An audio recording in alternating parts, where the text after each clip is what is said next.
तर मनोज जरांगे पाटील बोलतायत, थेट जाऊयात। एका मोठ्या नेत्यानं त्या निर्गुणेंवर अध्यक्ष जे होते त्या निर्गुणेंवर असा एक दबाव टाकला म्हणे की मराठ्यांना ओबीसी मध्ये घ्या, अशा पद्धतीने कार्य करा, म्हणून त्यांनी रिझाईन केलं, राजीनामा दिला, अशी एक चर्चा। जर एखादे म्हणले असले मराठ्याला ओबीसीत घेता, मराठ्यांच्या नोंदी आता घ्यायला पाहिजे, राजीनामे द्यायची काय गरज आहे? तिथं काय जातीवाद आणायचा? तिथं जात बघायचीच नाही। तिथं आपण ज्या संविधानाची शपथ घेऊन तिथं बसलोय, ज्या संविधानाचे रूल आपण तिथं घेऊन बसलोय, तिथं जातीचा संबंध नाही। न्यायपालिका म्हणूनच त्यांनी समाजाला मागणी झाली तर न्यायच दिला पाहिजे, तिथं जात आडवी आता कामा नाही, असा अध्यक्ष संविधानाच्या पदावर बसलेला असला पाहिजे, तसा मंत्री सुद्धा असला पाहिजे। पण आता नवीन अध्यक्ष निवडले गेले ते मराठा आहेत। मी जात म्हणलं तुम्हाला, काल सुद्धा म्हणलं, आज सुद्धा म्हणतो, संविधानाच्या नियमात बसलेला माणूस संविधानानं गठीत केलेला आयोग, त्याला जात नसते। आणि तुम्ही जर जात काढत असताल त्यांची, इथून मागचे जेवढे आयोगावर अध्यक्ष झाले, आम्ही एकदाही मराठ्यांनी जात काढली। आमच्याविषयी तुमची पोटजळी एवढी कशामुळे? ते जातीचा काय संबंध? तो माणूस त्या लेवलचा आहे म्हणून तिथं बसवला जातो, कोणीही असो, इथून मागचे असो, इथून पुढचे असो, त्याची लेवल असल्याशिवाय त्याला बसवलं जात नाही। त्यांची लेवल दर्जा असायला लागतो, आणि तो दर्जा त्यांच्या ते, म्हणूनच सरकारनं संविधानानं त्यांना त्याच्यावर बसवलंय, आणि ते नियमाचं पालन करूनच तिथं काम करत असतो, कुणीही माणूस असो। मराठ्यांना द्यायचं म्हणलं की जात, सारथी म्हणलं की जात, आणि तू वर बुडीत होती सरकारने दबावात येऊन। दुसरंही सांगतो आता याच्याबरोबर, आणि थांबतो, याच्याबरोबर सरकारनं आम्हाला 9 वेळेस फसवलं आतापर्यंत या महिन्याच्या आत। त्याने नुसतं सांगितलं आम्हाला सुद्धा सारथी बरोबर द्या, लगेच सवलती लागू केल्या। आम्ही म्हणलो कम केल्या, तो यासारखं जळत नाहीत आम्ही, येडपट कुंकड, तो यासारखं जळत नाहीत आम्ही, द्या काय सवलत द्यायची ती, मोठं मन आहे मराठीचं, द्या।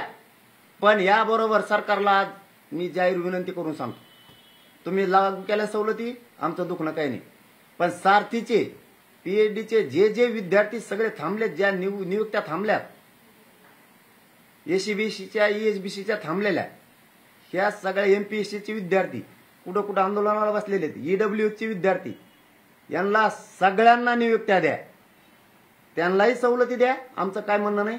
पण आमचे जे 2-2 वर्षापासून पोरं डांबून ठेवलेत, यांच्या तुम्ही नियुक्त्या बाहेर तातडीनं करा, नसता पुन्हा त्याच्या विरोधात आम्हाला आंदोलन करावं लागणार हे सरकारनं समजून घ्या। त्या पोराच्या पाठीशी सरकारनं उद्यापासून खंबीर उभा राहा, किंवा आजपासूनच तुम्ही ते काम सुरू करा। चंद्रकांत दादा पाटलांना विनंती की त्या पोरांचे प्रश्न उपसमितीचे अध्यक्ष तुम्ही आहेत, ते बाहेर काढा सगळे मॅटर। ईडब्ल्यूचे विद्यार्थी आहेत, एमपीएससीचे विद्यार्थी आहेत, सारथीचे विद्यार्थी आहेत, अण्णासाहेब पाटील विकास महामंडळाचे विद्यार्थी आहेत, लटाकलेत, हे कोणालाही ठेवू नका, यांना सगळ्यांना नियुक्त्या द्या। त्यांना देताना आमचा विरोध नाही, पण हे आमचे थांबवलेले यांना द्या, आम्ही विरोध करणाऱ्यातले नाही आहेत। कारण त्याचं ऐकून इथून पुढे सरकारनं आणि देवेंद्र फडणवीस साहेबांना मराठ्यावर अन्याय करू नका, तुम्हाला ही शेवटची विनंती करतोय मी 3 दिवसापासून। नसता आम्हाला 24 डिसेंबरच्या नंतर नाविलाजानं शांततेत मोठं आंदोलन पुन्हा सुरू करावं लागणार आहे। परत म्हणू नका हे काय झालं। तुम्ही मुलांच्या भवितव्याचा विचार करताय, मात्र छत्रपती संभाजीनगर जिल्ह्यामध्ये छत्रपती शिवाजी महाराजांच्या स्मारकासमोर एका युवकानं आत्महत्या केली आहे, एक आणखी एक बळी गेलाय। सरकार बळी घेतोयच किती आमची, आम्ही तेच सांगतोय। तो बोलला की त्याला देता लगेच, काल बोलला आज लगेच सुरू झाल्या सवलती, आम्ही काय म्हणत नाहीत। तो बोलला की आमच्या लोक लगेच अटक जाणार, त्याचे हे अन्याय नाही का आमच्या? पीएचडीचे विद्यार्थी आमचे कितीतरी आहेत, आमचे सारथीचे विद्यार्थी आहेत, महामंडळाचे विद्यार्थी, ईडब्ल्यूएस मधले विद्यार्थी आहेत, एमपीएससीचे विद्यार्थी आहेत, जेवढे मराठ्यांचे 2 वर्षापासून लटकलेले पोर आहेत, की आजपासून तुम्ही तातडीनं ते मार्गी काढा। नसता तुम्ही आम्ही बोलतो ते देत नाहीत, आणि तो बोलतो ते देत आहेत, हे रोष समाजात चाललाय। देवेंद्र फडणवीस साहेब, तुम्हाला माझी विनंती आहे, तुम्ही सगळे विषय हाताळा आणि ताबडतोब बाहेर काढा। ही आत्महत्या आमच्या बांधवाची जी आता झाली संभाजीनगरला, हे तुमचे बळी आहेत सरकारचे। याच्यात मुख्यमंत्री, 2 उपमुख्यमंत्र्यांना लक्ष घालून आमचे पुरे प्रश्न मार्गी काढा, आणि महाराष्ट्रातल्या सगळ्या केसेस मागे घ्या। त्याचबरोबर 24 डिसेंबरच्या आत आरक्षणच द्या।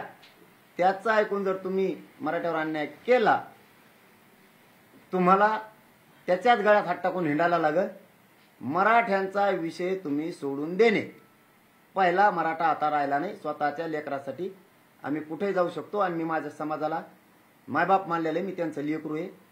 मी जीव जरी गेला तरी एक इंच सुद्धा आरक्षण घेतल्याशिवाय माग हटणार नाही. ह्यो शब्द मी माझ्या मराठ्याला दिलेला आणि तो मी पुराच करून तुम्हाला दाखविल, हे लक्षात ठेवा. तुम्ही सातत्यानं असं एक म्हणताय की त्याचा ऐकून निर्णय घेऊ नका असं तुम्ही सरकारला म्हणताय. सरकार भुजबळांचं ऐकत आहे असं तुमचं म्हणणं आहे का थेट? मग कोणाचं ऐकत आहे?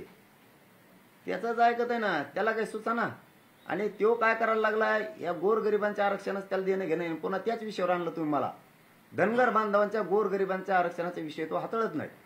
धनगर बांधवांची संख्या दाखवायची सभेत, ओबीसी बांधवांची गोरगरिबाची संख्या दाखवायची सभेत, आणि इकडं सरकारकडून आरक्षण सोडून न घेता किशी सोडून घ्यायला लागला. त्याच्या गोरगरीब धनगर बांधव, वंजारी बांधव, ओबीसी बांधवांना, 18 पगड जातीचे आलुते बलुतेदार बांधवांना माझी विनंती, ह्यो तुम्हाला मराठ्यांच्या विरोधात भडकवतोय, सभेला गर्दी करून घेतो, तुमच्या आरक्षणाचा प्रश्न सोडत नाही, तुमच्या ओबीसी महामंडळाचा प्रश्न सोडत नाही. तो इकडे येऊन सरकारला असं बोलतोय, तुम्ही माहिती घेऊन बघा बांधवांनो, ओबीसी बांधवांनो. ती इकडे येऊन असं बोलतोय, माझ्या सभेला मग इतके लोक होते ना, मग घ्या मग आपल्या केशी माग. काल एक केस त्याची माग घेतली तुमच्या दबावामुळे. तुमच्या लेकराच्या आरक्षणाचं काय? तुमचे गोरगरिबांचे लेकर रात्रंदिवस कष्ट करतात. आमचं कोण यावं म्हणून बोलत नाही मी. आम्ही एकटेच 50-55% आमचं आरक्षण आम्ही घेतो. तुम्हाला हुशार करतोय. माझ्या शब्दाचा तुम्हाला काही दिवसांनी 100% पश्चाताप येईल की जरांगे पाटील ओबीसी बांधवांना, धनगर बांधवांना, वंजारी बांधवांना समजून सांगत होते, तुमच्या आरक्षणाला आमचा धक्का लागत नाही, याचं ऐकू नका. यात तुमचा गर्दी म्हणून सभेला वापर करून ह्यो याच्या केशीतून सुटायला बघतोय. ह्यो एवढा मतलबी माणूस आहे. ओबीसी बांधवांनो आणि धनगर बांधवांनो, आपण एका गावात राहतो, आपण एकमेकाच्या ताटात खातोय, आपण एकमेकाला चहा पाचतोय, याच्यामुळे आपल्यात नाराजी नको व्हायला. ह्यो याच्या केशी सोडून घ्यायला लागला, एवढा मतलबी. याच्यानंतर तुम्हाला कोणाला विचारणार नाही ह्यो माणूस. याचा इतिहास शोधून बघा तुम्ही.